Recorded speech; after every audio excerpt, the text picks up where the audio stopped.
is Diane Newfer. I've lived up in Julian, Creamac area for over 40 years. I don't like the fact that we've been denied the right to vote and determine what the policies are for our protection up here.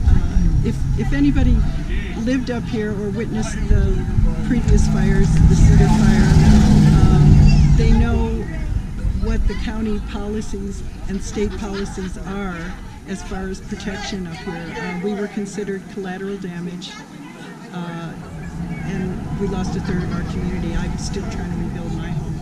I think our firefighters on both sides, CAL FIRE, volunteers, the boots on the ground, they're just glad to have each other's back, and they just want to put out fires. It's the policymakers that are making these decisions, and we need to have that say. Hello, my name is Jacqueline Egan-Berry. I've lived in Julian for 5 years now. Today it's important to know that our right to vote, to be heard, they're being violated right now. On May 15th, the Board of Supervisors met in San Diego, and I spoke, and Diane Jacobs promised us, the people who live in Julian, that we would have the right to vote. Part of the concern of the community is that there is a process that this goes through. It's through LAFCO, and it has to have a public hearing first, and that's not even scheduled for until September. This is the cart before the horse in the classic sense. The large government is moving in and occupying a place where they're not even been confirmed that it's their place to be. So that's why the citizens are upset. This is their house. County Fire Authority is already acting as if this is a done deal. They're disregarding the opportunity for the citizens to have a say in what's going on. My name is Karen Kiefer. I'm a resident of Julian since 2009, and I've also been employed with Julian Creamac Fire Protection District since 2003 as a paramedic firefighter. Been the EMS director off and on for about 4 years. The concern I have with the County Fire Authority taking over all the backcountry and all that is that low population is low priority. Ranchita is covered about 50% of the time based on the information we've gotten over the past month and a half or so.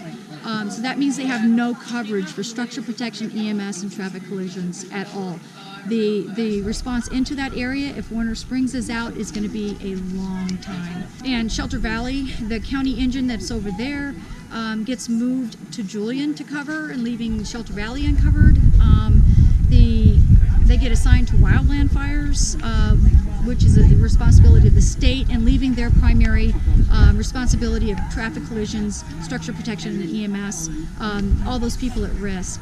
And I think this is wrong. That Chief Meacham, County Fire Authority, CAL FIRE, stated to our public community, 100 of our citizens and our board, that this service will be free. And we know for a fact it will not be free. Nothing is for free. Based on Riverside, this year, they're starting to implement a cost recovery plan of charging $390 an hour for EMS and traffic collisions.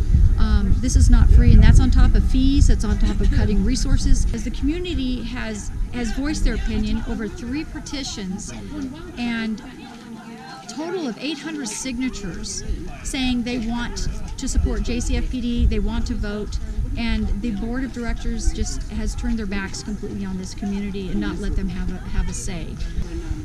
LAFCO does have a provision in there that the people can protest if we get 25% of registered voters or landowners, whichever it is, we'll find out.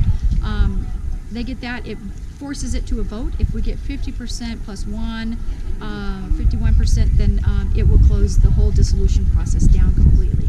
And we think absolutely that they're afraid of that. They do not want that to happen.